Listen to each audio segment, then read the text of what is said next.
வணக்கம். நான் உங்கள் மஞ்சுளா சரவணன். இந்த கிறிஸ்மஸ் அண்டு நியூ இயர் ஹாலிடேயில் நம்ம ஒரு கேக் பண்ணலாமா?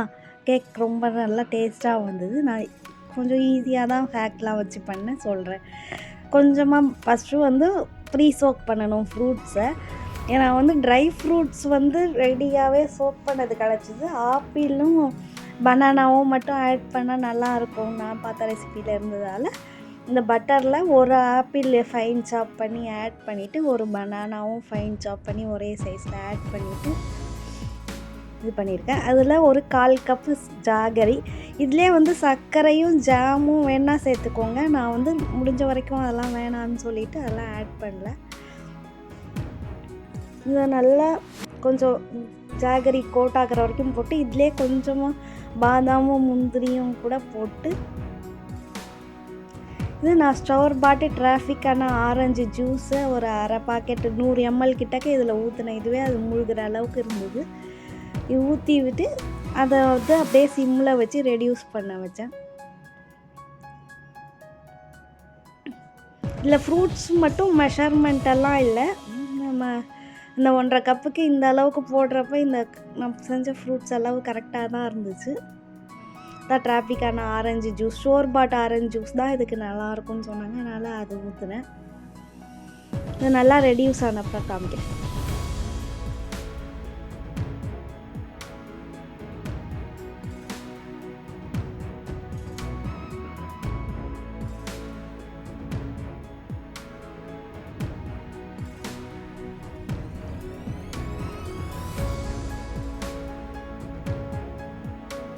நல்லா திக்காயிடுச்சு பாருங்கள்.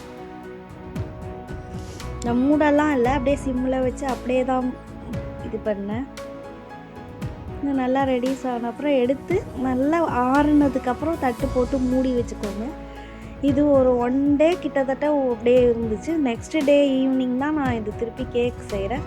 இது 1.5 கப்பு கோதுமை மாவு, 1/2 teaspoon baking soda, 1/2 teaspoon baking powder போட்டு இதை நல்லா சலிச்சுக்கணும். நான் சலிச்சோன்னா காட்டுறேன். இது ஒன்றும் இது இல்லை, இது அப்படியே கொஞ்சம் இதாகும். அது ஆக்சுவலாக ட்ரை அண்ட் வெட் இன்க்ரீடியண்ட் நான் அப்படியே சேர்த்து கலந்து செஞ்சுட்டேன். இந்த கேக்குக்கு இது பரவாயில்ல. நார்மலாக சில கேக்குக்கெலாம் ட்ரை வெட் இன்க்ரீடியன்ட்ஸ் தனித்தனியாக மிக்ஸ் பண்ணணும். நான் அந்த மாதிரி கேக்கும் இன்னொரு நாள் கொஞ்ச நாள் கழிச்சு செஞ்சு காமிக்கிறேன். இதில் நம்ம பண்ண ஆப்பிள் பனானா அந்த ட்ரை ஃப்ரூட்ஸ் மிக்ஸு, அதுக்கப்புறம் இந்த ட்ரை கிரேப்ஸு, டூட்டி ஃப்ரூட்டி இதெல்லாம் சோக் பண்ணதே எங்கள் வீட்டுக்கிட்ட இருக்க பேக்கரியில் கிடச்சிது. அது வாங்கியிருந்தேன். இது கிட்டத்தட்ட 1 கப்பு பட்டர் யூஸ் பண்ணால் தான் அந்த ஃப்ளேவர் நல்லா இருக்குது. நான் இதில் எந்த ஆர்டிஃபிஷியல் ஃப்ளேவரும் யூஸ் பண்ணல. நீங்கள் தேவைப்பட்டால் வெண்ணிலா எசன்ஸ் இந்த மிக்சிங் அப்போ கொஞ்சமாக போட்டுக்கலாம். பட்டரை போட்டுட்டு கொஞ்சம் நல்லா கலந்துக்கோங்க. கலந்தது அந்த முடிஞ்ச வரைக்கும் ட்ரை பவுடர் தெரியாத அளவுக்கு. இது ரொம்ப டைட்டாக இருக்கல, இன்னும் கொஞ்சம் லூஸ் ஆகணும். அதுக்கு பால் ஒட்டுக்க ஊற்றாமல் 1 கப்பு பால் வச்சுட்டு கொஞ்சம் கொஞ்சமாக கலங்க. இந்த எல்லாமே சேர்ந்து டுகெதராக ஒரு மாஸ் மாதிரி நல்லா ப்ரிப்பேர் ஆகிடுச்சுன்னா அந்த அளவுக்கு பண்ணாலே போதும். ரொம்ப தளர்வாக தண்ணியெல்லாம் இருக்க வேண்டாம். இந்த இது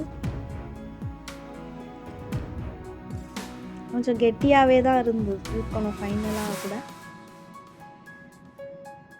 அது மாதிரி கேக் பேக் பண்ணும்போது செய்ய வேண்டிய முக்கியமான விஷயம் இந்த மெல்டட் பட்டர், பால், இன்னும் எந்த இன்க்ரீடியண்ட் இந்த கேக்குள்ளே போனாலும் அது ஜில்லுன்னும் இருக்கக்கூடாது, சூடாகவும் இருக்கக்கூடாது. ரூம் டெம்பரேச்சரில் தான் இருக்கணும். நீங்கள் பேக்கிங் பவுடர், பேக்கிங் சோடாலேருந்து மைனர் இன்க்ரீடியண்ட் கூட நீங்கள் ஃப்ரிட்ஜிலலாம் வைக்காமல் இது பண்ணி கொஞ்சம் நேரம் முன்னாடியே ரூம் டெம்பரேச்சரில் எடுத்து வச்சு பண்ணிங்கன்னா ரொம்ப நல்லது.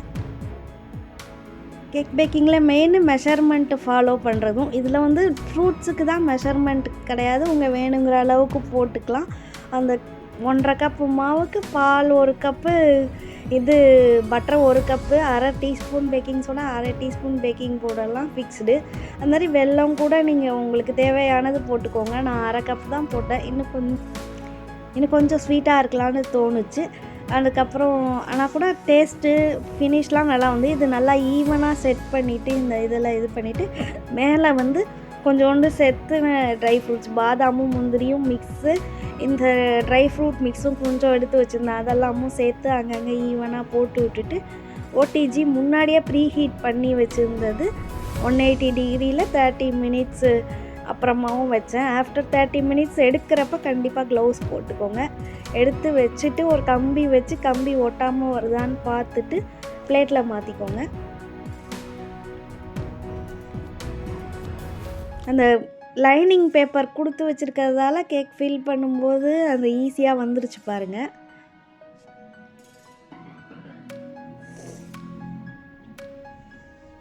இது அப்படியே இன்னொரு தட்டு போட்டு ஃப்ரண்ட் பக்கம் வச்சுட்டு இது இப்படியே ஒரு 1/2 hour ஆச்சும் ஆறுன அப்புறம் தான் கட் பண்ணணும். உடனே கட் பண்ணக்கூடாது. கட் பண்ணுவாங்க நல்லா மாய்ஸ்டராக அமுக்கிறதுக்கு எல்லாமே ஈஸியாக சூப்பராக வந்துச்சு. இதே மாதிரி நிறையா நல்ல ரெசிபி உங்களோட ஷேர் பண்ணுறேன். என்னோடய சேனலை சப்ஸ்கிரைப் பண்ணிக்கோங்க, நோட்டிஃபிகேஷன் ஆட் பண்ணிக்கோங்க. அப்போ தான் நான் போடுற வீடியோலாம் மிஸ் பண்ணாமல் பார்ப்பீங்க. விரைவில் மற்றொரு வீடியோவில் சந்திக்கலாம்.